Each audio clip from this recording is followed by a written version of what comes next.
Hey, so today this video is starting a new playlist about outlining. Specifically, we're going to focus on the outlining processes of authors, successful authors indeed. All right. And one of those methods that really helps to identify a certain world building aspect of it is going to be the now world famous Brandon Sanderson and his outlining process. So, whether you're a discovery writer or an outliner yourself, there are some interesting perspectives and techniques that Brandon Sanderson uses that could help you even as a pantser. About how to look at scenes or how to work out chapters or even go back and clean things up when and where you need to. So today, boom, Brandon Sanderson's outlining process, how to map out your nivel. Your nivel. All right. Now, we all know that Brandon Sanderson is one of the most prolific and successful fantasy authors of all time. He has developed an outlining process that combines the best of both worlds. Like me, I'm not comparing myself to Brandon Sanderson, but I am a heavy outliner that also allows for discovery. I like discovery through the outlining process to develop the stories and the characters, especially their arcs. So Brandon Sanderson is someone that has developed an outlining process that combines the best of both worlds. He loves the plan as needed to keep the story focused. He loves the plot making sense. And then he gives himself the freedom to let his creativity flow. So basically, in this video, I'm going to break down how Sanderson starts with a dramatic ending and then creates a map or an outline of major plot points and then fills in the gaps with foreshadowing, subplots, etc. So let us talk about the Brandon Sanderson outline process. Okay. Brandon Sanderson's process is something that always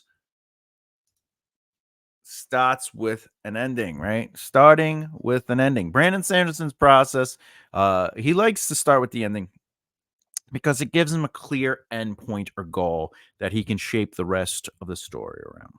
If you've watched some of my playlists on the process of writing, you know that the ending is very important because you want to know where you're going. So he likes to start with that. He likes to start with the final moment, which for him serves as an anchor, guiding the characters and basically plot arcs toward a cohesive and satisfying conclusion in his mind, right? Because he's like, oh, if I know where I'm going, I could play with it. Before I go any further, I also want you to know for larger story art books like Way of Kings, The Radiance, right? So those books, he also basically writes multiple books because the way he approaches it, he goes, all right, I'm going to map out and draw out and create, Kaladin's arc, and then I'm going to write that book. And then he writes basically, Shalin, and then I totally said that name terribly.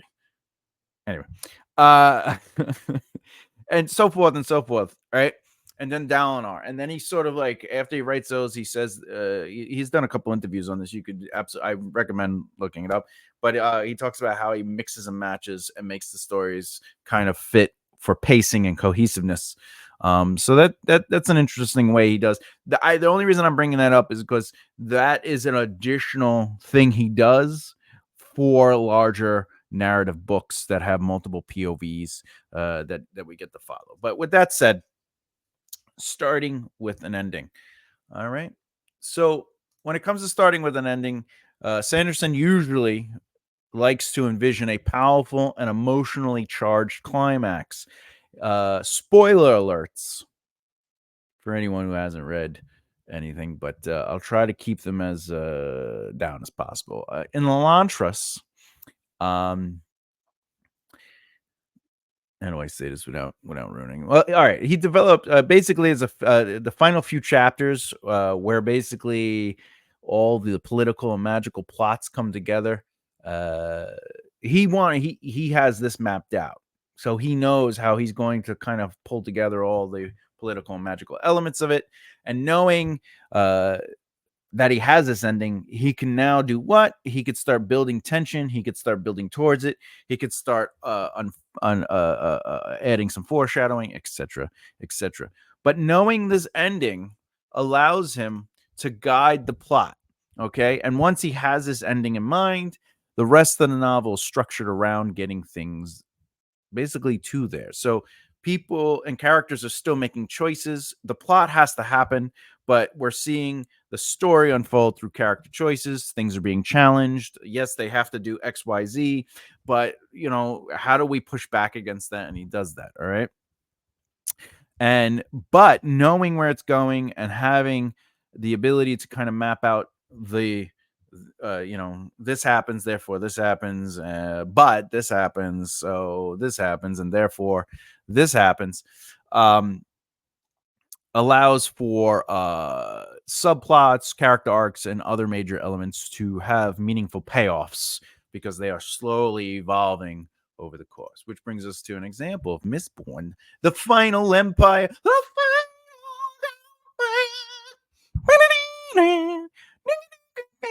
All right. So if you haven't read Mistborn, I'm gonna spoil it.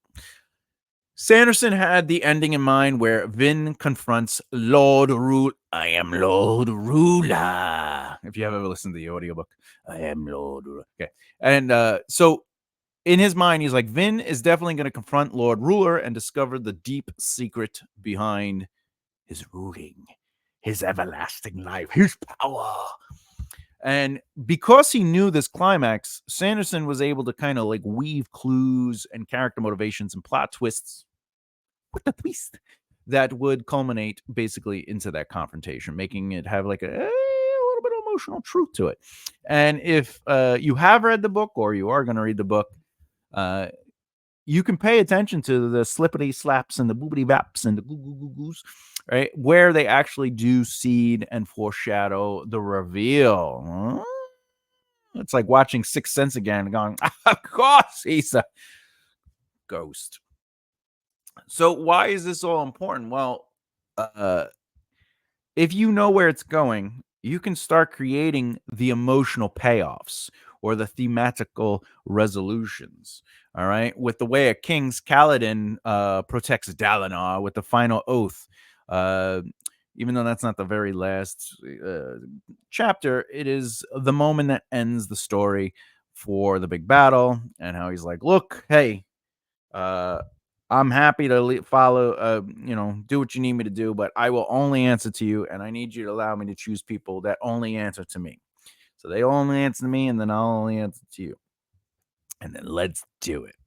And the reason this works is because we get to see Kaladin going basically from his low status. So I try not to give away anything. Low status to earning his right in a way that takes a lot of effort.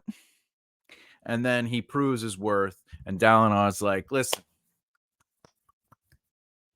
I need you. You need me. Blah, blah, blah, blah. You did a thing, and I appreciate the thing, and let's have it happen. And that's why that's very, very good.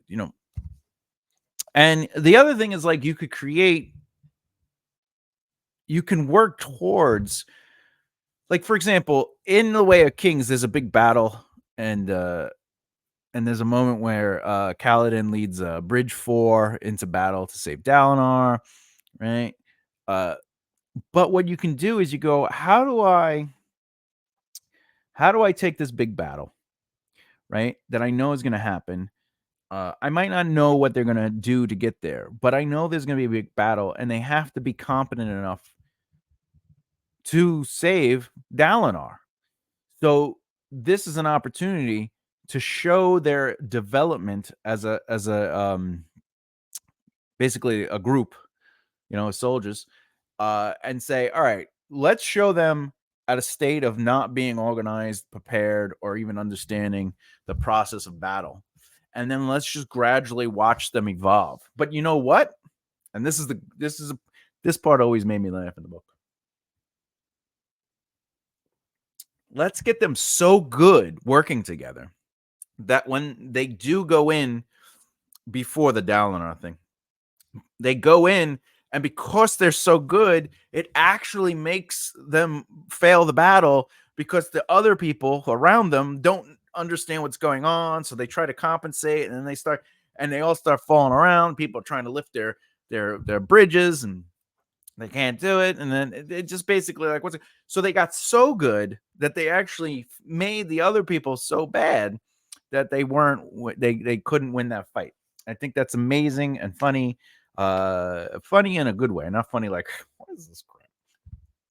But that's what you get to do now. That's the challenge of their new position, their new skill set, their new strengths is they went from not being comparable or capable, I should say, or even compatible to being so good that they ruined everything. And he also gets in trouble for that, by the way. There's pushback on that as well, right? So now it's like about like, all right, well, how do we bring everybody on to the same bridge? No pun intended.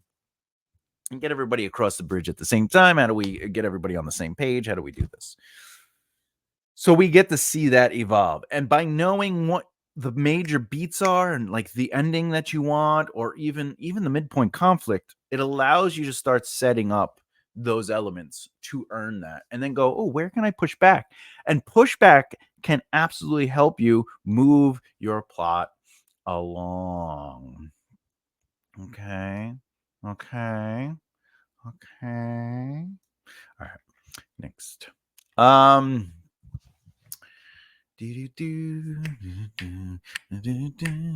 So if you use this method of starting with the ending, you want to at least think about, if not write down, but if you're a pantser, think about it. Think about what the biggest revelation, the confrontation, and the emotional resolution is going to be that all comes together at the end, right? This allows you to start working out the smaller micro details within your narrative. It allows you to start building one little piece at a time, because eventually one piece will be 100 pieces, whatever the case may be, and you end and you have those payoffs. Uh, this will also allow you to say, well, where can I identify turning points that logically lead the reader to the climax? This is allowing characters to make choices, pushing back on those choices, challenging choices and positions, which then influence the characters having agency, which is really important in narrative, is they need to have that agency. And then that leads to the ensured payoff. And ultimately, you can't have a great payoff if you don't have the characters developing and learning. All right. Next, the next step in the Brandon Sanderson's outlining process, from starting with an ending, he then creating the map. Right. He develops the map. All right. This is what he calls it, the map. Right. He likes to map out his outline, and he structures his stories around critical plot points while leaving flexibility for creative development. This is the discovery element, right? So the major plot points, the way he explains it, are the stops on the journey, guiding the story through key climaxes or twists. Ooh, what the twist? While allowing room for discovery, writing within the overall process. So let me explain that again. So if you're a pantser, you should know big narrative nodes. You should know the things that have to happen. Even if you're working towards it, like where's this going? You have to know your ending, but you should also have an understanding of the midpoint conflict, the truth that a lie revealed.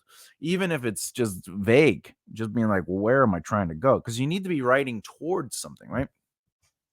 To have a little bit more control. And you could always adjust and rearrange. You're the writer. That's the writing process. Great writing is rewriting. Um so by allowing yourself to understand the narrative nodes, even as a outliner or a pantser or whatever, discovery writer, right?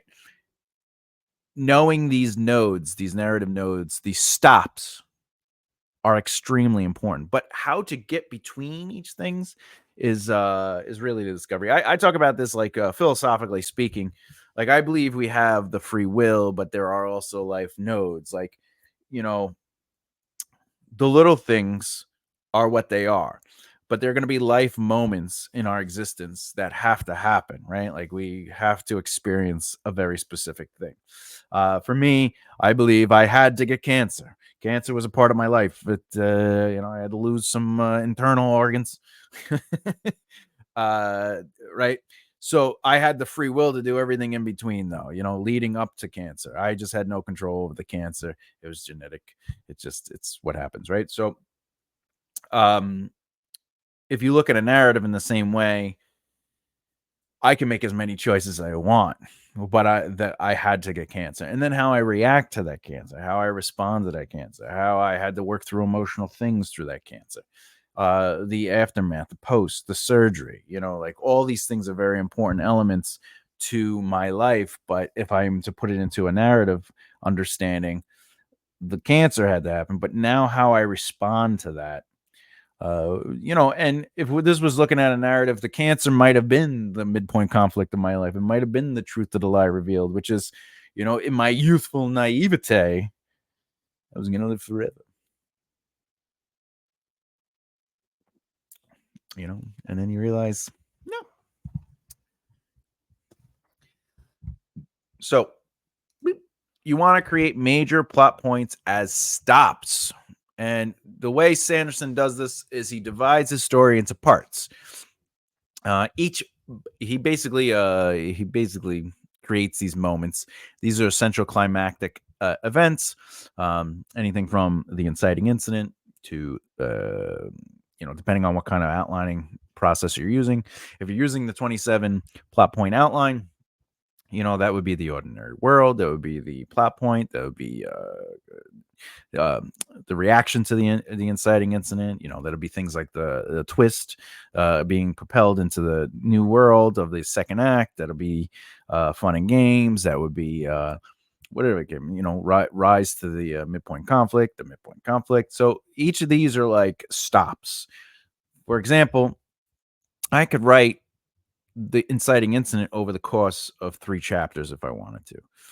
The inciting incident happens would be in one of those chapters, and you think, well, wouldn't that be one chapter then? Well, no, because you could write up to the midpoint up to the inciting incident, then the inciting incident, and then from the inciting incident, and then now you could get the reaction to that inciting incident, right? So you can kind of play with that. But in The Way of Kings, these stops included Kaladin's transformation from a bridgeman into a leader and Dalinar's realization of his political and moral responsibilities. Okay.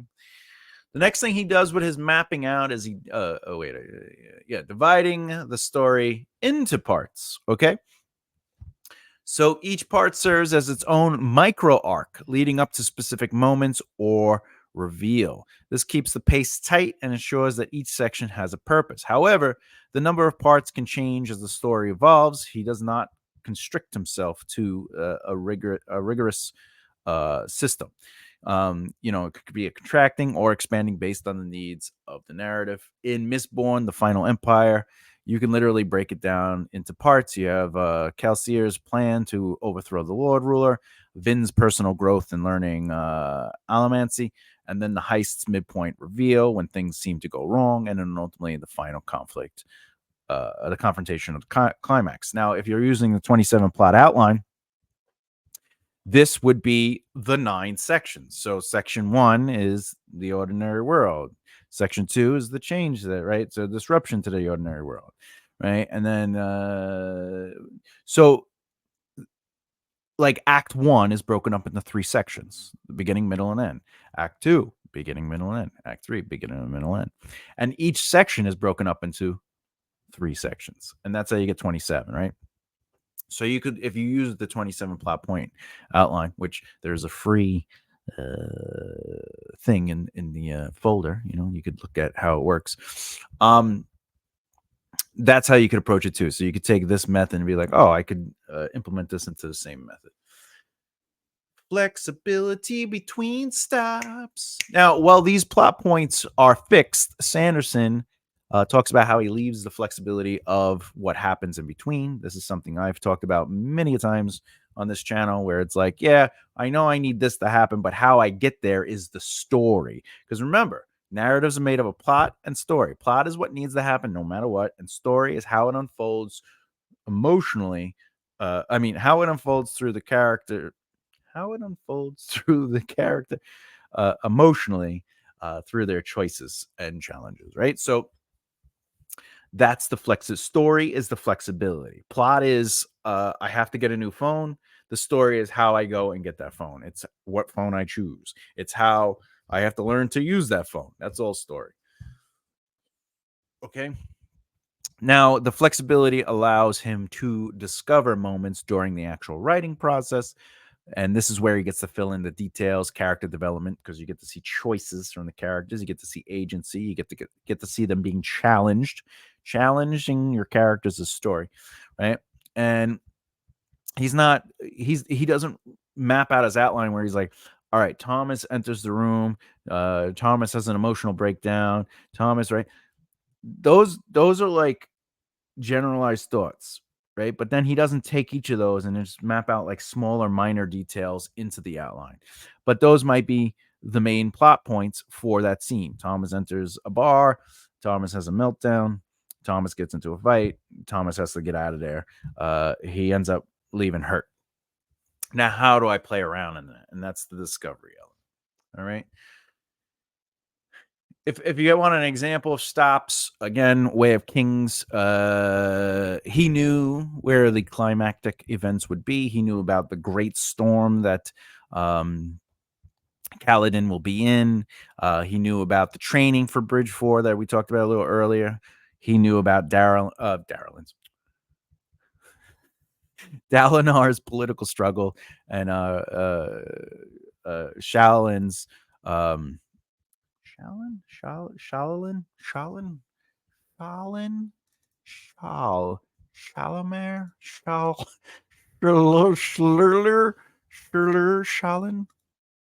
Shalon. He knew about Shalon's investigations into the mysteries of the world, and all that was basically Shal. I can't even say it. I can't. Shalon. Anyway, I don't know why that happens. Dyslexia. Anyway, so because he knew these things, he was able to sort of like play with it and lead up to it. The other element of creating the map is that you are interconnecting subplots. This is an extremely important element of the outlining process. Is you want subplots to at least influence or have a direct relationship to the main plot. If it has a direct relationship to the main plot, it doesn't necessarily mean that it's controlled by the main plot or takes away from the main plot. But what this might mean is, let's say you have three characters. Okay, the main character is right.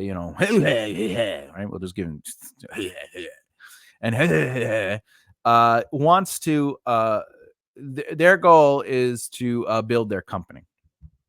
All right, but a subplot would be like maybe their partner is dealing with an opportunity to sell his friend out. Okay. So the main plot is make the company huge. The subplot is the partner / best friend is trying to sell the information, inside trading. Okay. Being like, hey, I just want you to know I have the details. People want to pay me. Do I do it? Do I not? So those two people are having their own arcs, right? But the main plot is what's driving the narrative. And then that subplot of like, do I or do I not?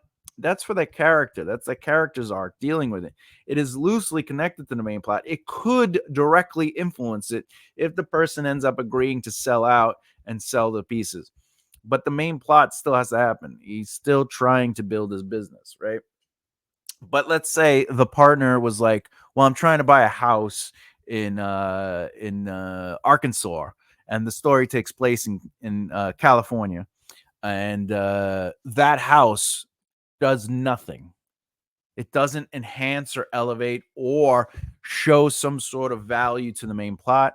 That would be the first thing as a developmental editor. I would probably suggest to either A, cut, or make that house have something to do with the main story in a way where it's like, well, the house is the dream house of the character, maybe the character's wife, or maybe the character's husband.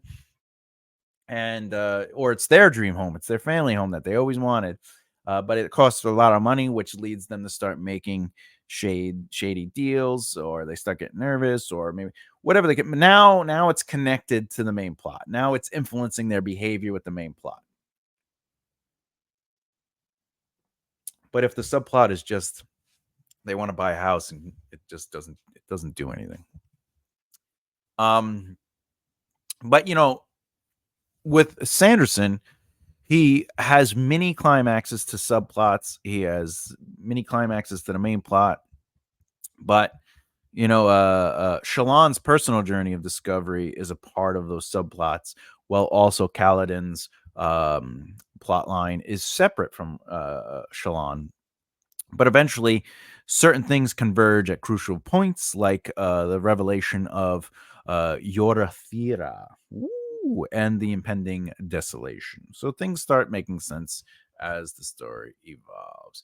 Now, visual representations of this example.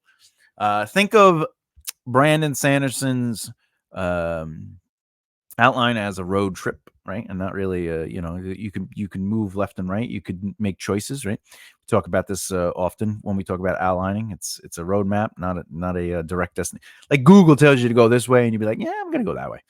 But leaves, the roadmap should leave room for choice, right? And well, we have things like Kaladin begins as a slave, the gradual rise of Kaladin in the Bridge 4, Dalinar's moral crisis and political maneuvering, and then, of course, the Battle of the Tower, which is the major climax, right?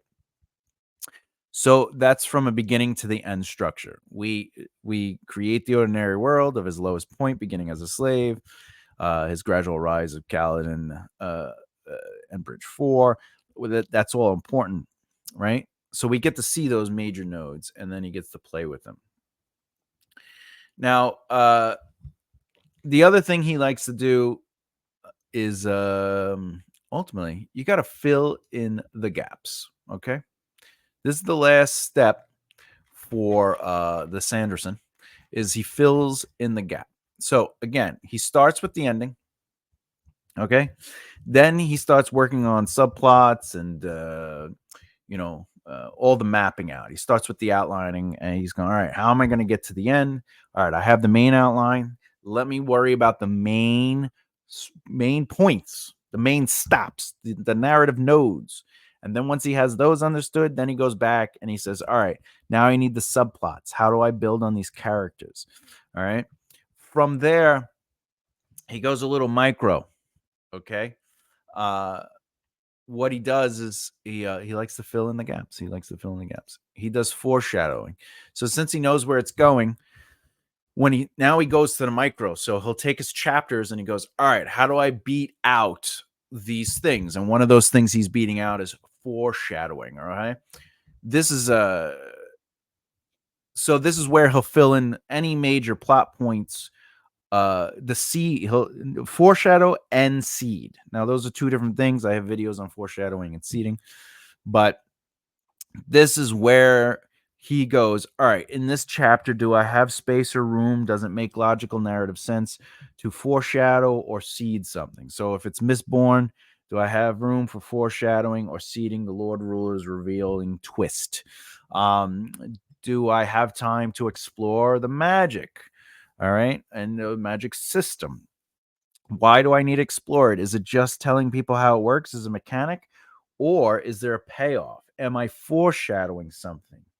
Am I informing the audience, the reader, enough to understand the system, but not enough where I can't play with it, but also enough for me to have payoffs with it and be like, oh, interesting.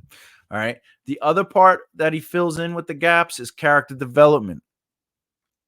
This is done through where characters need growth. So in his chapter outlines, he has videos on this too. He does the outline in real time, and really fun to watch.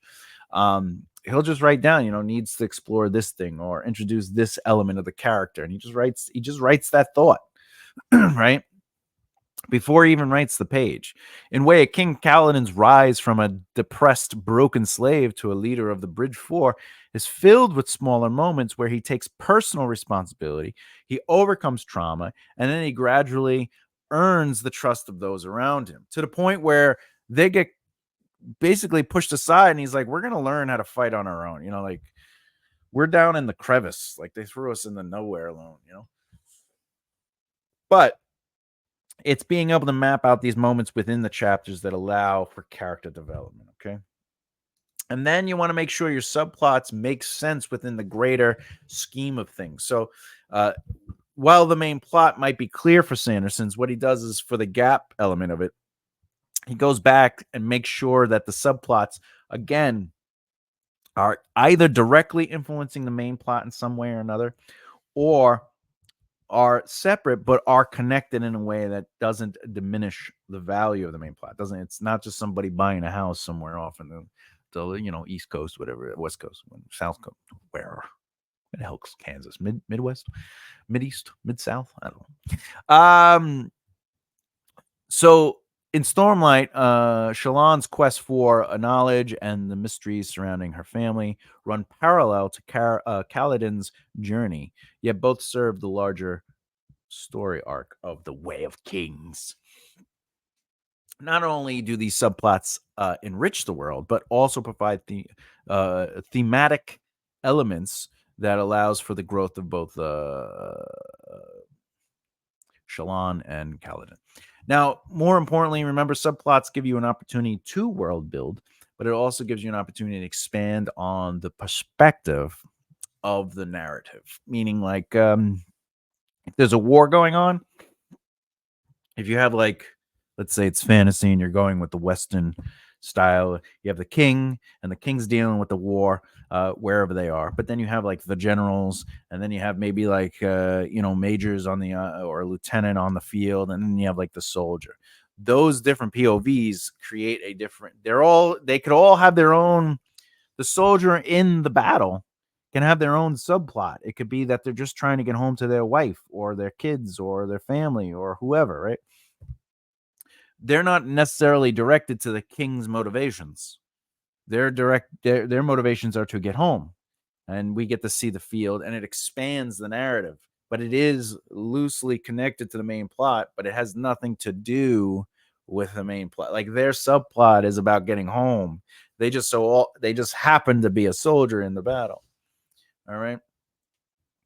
The other thing is, he likes to make sure that his scenes are progressing. Oh, it's so important to have progression. So when you look at your chapters and your scenes, you want to make sure there's a beginning, a middle, end to the chapter. You want to make sure there's a beginning, a middle, and end to the scenes.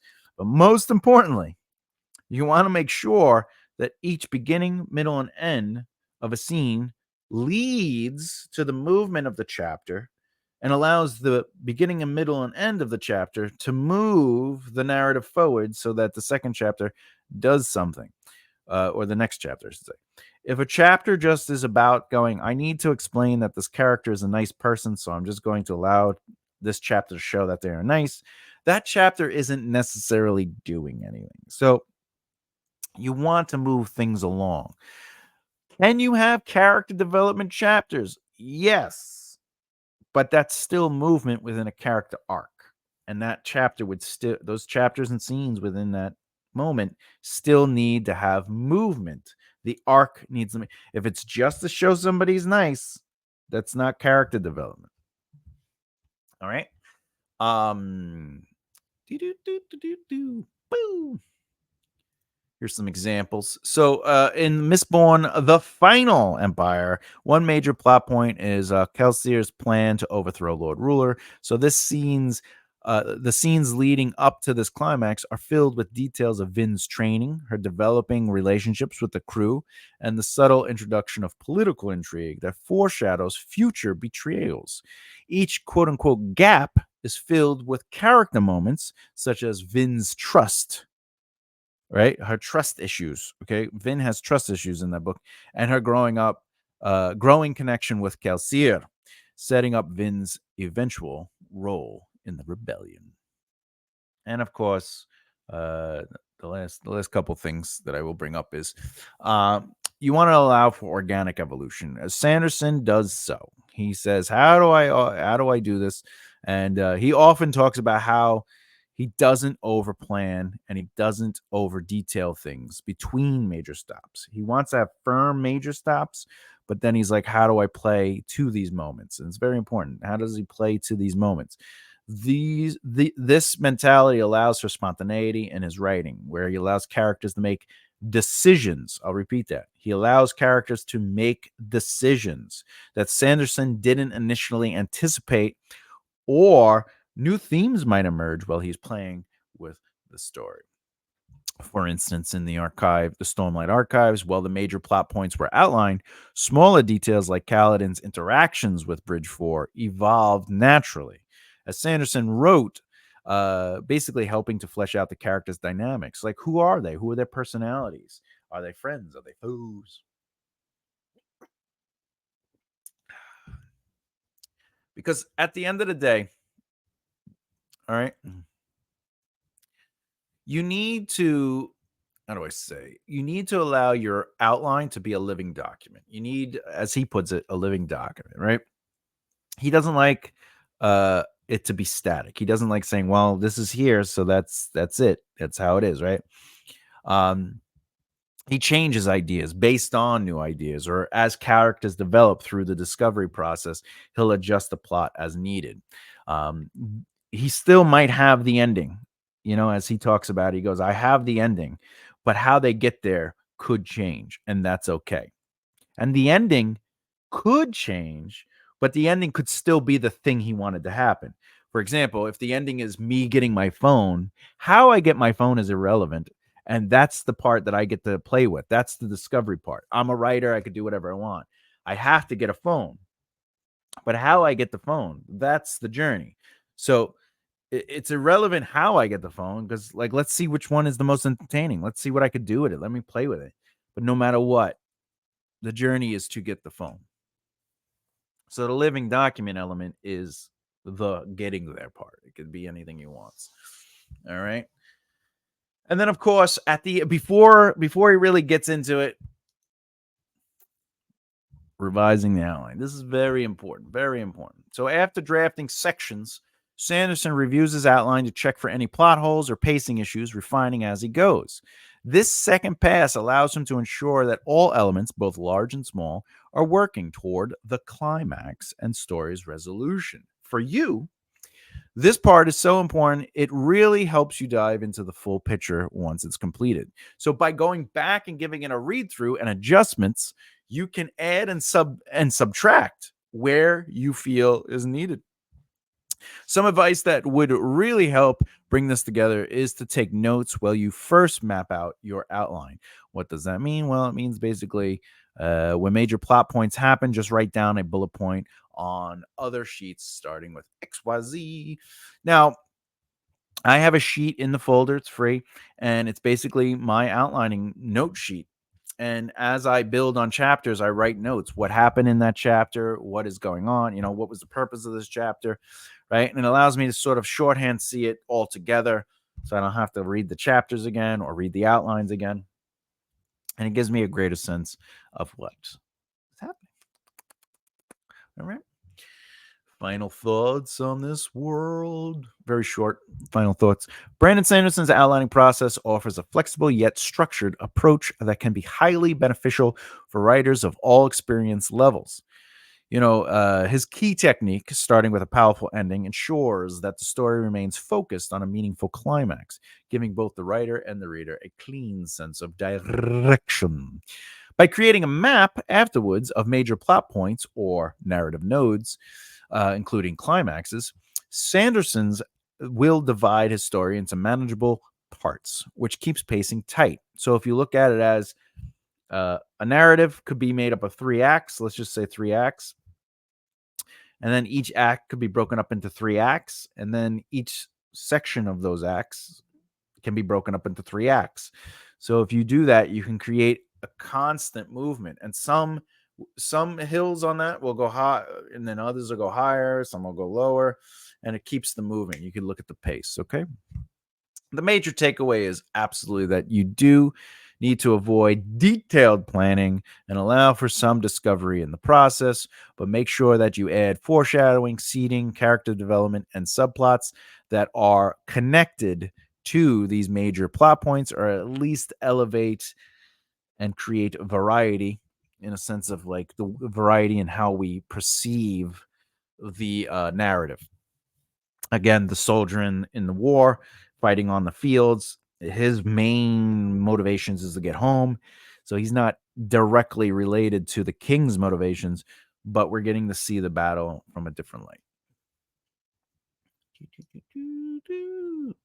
Hey, so somebody asked me to do a video on novellas and how to map out and format and structure for first timers. So that's what we're going to do. I will get back to more videos on writer processes. Question: what outlining methods have you tried? Let me know in the comments below. If you've tried the 27 plot point outline through my videos, please let me know if they've been helping you. If you've tried the Brandon Sanderson outline, I would love to know that. And if you've tried other people's outlines, please let me know. All right, if you like what you've seen and you haven't done so already, and this is like the 4th or 5th or 6th or 7th or 100th video you watched, please subscribe and hit the bell icon so you don't miss out. Other than that, keep developing the right mindset. I'll see you next time. Bye.